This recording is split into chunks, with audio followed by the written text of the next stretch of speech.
पूरी कहानी का कह सकते हैं जो सार है ना, वो इसी एक लाइन में छिपा है। सुनने में कितना रोमांटिक लगता है ना? पर असल में यही वादा एक खौफनाक जुनून की पहली सीढ़ी है। आइए देखते हैं कि कैसे ये एक लाइन एक मोहब्बत को एक भयानक हकीकत में तब्दील कर देती है। तो कहानी शुरू होती है एक तूफानी रात से। इस पहले हिस्से में हम मिलेंगे कहानी के हीरो विजय से, समझेंगे कि वो किस हाल में है और गवाह बनेंगे उस एक मुलाकात के जो अनजाने में ही उसकी जिंदगी में आने वाले एक बहुत बड़े तूफान की नींव रख देती है। सोचिए, साल है 2001। दिल्ली में भयानक तूफान आया हुआ है और इस तूफान में फंसा है एक नौजवान। नाम है उसका विजय। यूपीएससी की तैयारी करने के लिए इस बड़े शहर में ये बिल्कुल नया है और इस वक्त एक सुनसान बस स्टॉप पर पूरी तरह से बेबस खड़ा है। रहने के लिए कोई भी जगह नहीं है और बस यही वो लम्हा है जहां से उसकी किस्मत हमेशा के लिए पलटने वाली थी। और तभी उस घने अंधेरे और तेज बारिश के बीच उसे एक लड़की दिखाई देती है।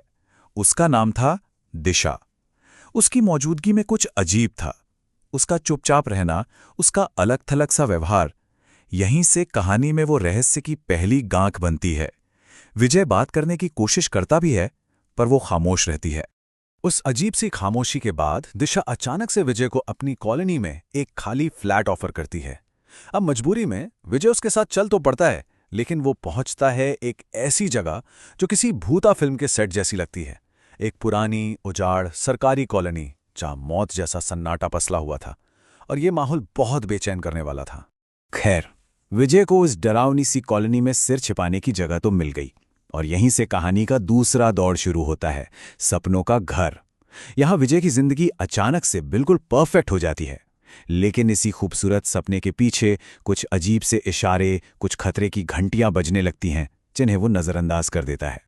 और फिर दिशा विजय को कुछ बड़े ही अजीब से नियम बताती हैं। पहला, बाहर का कोई भी इंसान अंदर नहीं आ सकता। दूसरा, यहाँ के लोगों को शोर शराबा बिल्कुल नहीं पसंद। और तीसरा, किसी का भी दरवाजा कभी मत खटखटाना। ये नियम सुनने में तो अजीब थे, पर इनका असली मकसद कुछ और ही था, विजय को पूरी दुनिया से सबसे काट देना। और बस इसके बाद तो विजय की जिंदगी जैसे सपनों जैसी हो जाती है। दिशा और उसका रिश्ता हर दिन के साथ गहरा होता जाता है। वो साथ रहते, घंटों बातें करते, अपने भविष्य के सपने बुनते। विजय को लगने लगा था कि दिल्ली उसे रास आ गई है। लेकिन पहला खतरे का सिग्नल तब मिलता है जब विजय यूं ही पूछ लेता है कि इस खामोश कॉलोनी में और कौन रहता है। और दिशा का लहजा एकदम से सख्त और हक जताने वाला हो जाता है। ये पहला इशारा था कि उसका प्यार अब जुनून की शक्ल ले रहा है। एक और अजीब घटना होती है। एक शाम जब दोनों छत पर बैठे थे तो विजय की नज़र पास की बिल्डिंग के एक आदमी पर पड़ती है जो लगातार उन्हें घूर रहा था।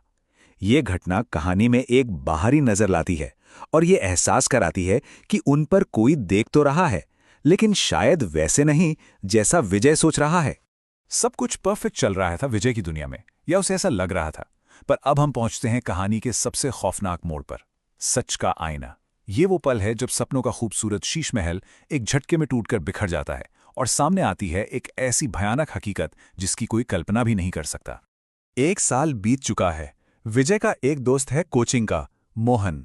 वो जिद करता है कि उसे दिशा से मिलना है। विजय बड़े फख्र से उसे अपने अपार्टमेंट ले जाता है।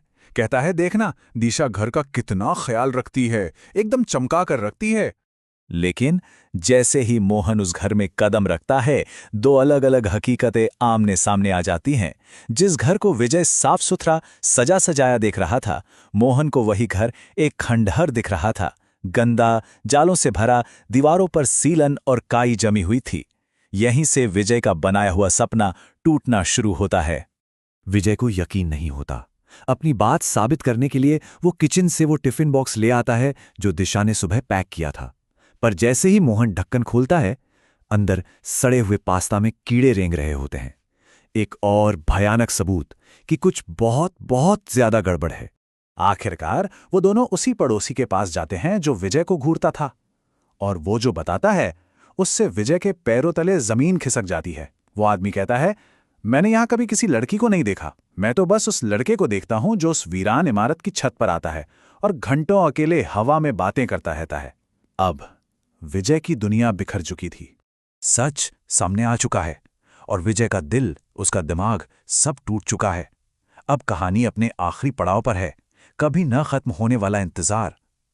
इस हिस्से में हम देखेंगे कि इस सच का अंजाम क्या होता है और सामने आएगा इस कहानी का वो सबसे खौफनाक मोड़ जो ये साबित कर देगा कि ये कहानी अभी खत्म नहीं हुई है। इस भयानक सच्चाई ने विजय को पूरी तरह से तोड़ दिया था। वो अपने गांव वापस चला जाता है, उसकी दिमागी हालत बिल्कुल खराब हो चुकी है। उसे हर रात दिशा के डरावने सपने आते हैं। घरवाले उसे समझाते हैं कि ये सब उसके दिमाग का वहम था, पर वो बेचारे क्या जानते थे कि हकीकत किसी वहम से कहीं ज्यादा डरावनी थी। और फिर कहानी में एक ऐसा मोड़ आता है जो सब कुछ बदल देता है। विजय की शादी की बात चलती है और जिस लड़की दृष्टि से रिश्ता आता है वो उसे अपनी बड़ी बहन दिशा की कहानी सुनाती है कि कैसे 5 साल पहले दिल्ली में एक लड़के ने उसे धोखा दिया और उसने खुदकुशी कर ली। मतलब विजय इतने वक्त से एक आत्मा के साथ रह रहा था। अब जिंदगी को पटरी पर लाने के लिए विजय शादी के लिए मान जाता है। और देखिए किस्मत का खेल, वो लड़की कोई और नहीं, दिशा की ही छोटी बहन दृष्टि निकलती है। विजय को एक अजीब सी घबराहट होती है, एक अनजाना सा डर, पर वो किसी से कुछ कह नहीं पाता। और फिर आती है वो रात, शादी की रात। कहानी अपने सबसे डरावने अंजाम की तरफ बढ़ रही है। विजय कमरे में जाता है अपनी नई दुल्हन दृष्टि का घूंघट उठाने। जैसे ही विजय घूंघट उठाता है, सामने दृष्टि का चेहरा बदलने लगता है। उसकी आंखें सफेद पड़ जाती हैं और जो आवाज निकलती है वो दिशा की होती है। वो कहती है, कहा था ना जान, मर कर भी तुम्हारा साथ नहीं छोड़ूंगी। दिशा की आत्मा ने अपनी ही बहन के जिस्म पर कब्जा कर लिया था ताकि वो विजय को हमेशा के लिए हासिल कर सके। तो आखिर में सवाल यही रह जाता है कि ये कहानी आखिर है किस चीज की?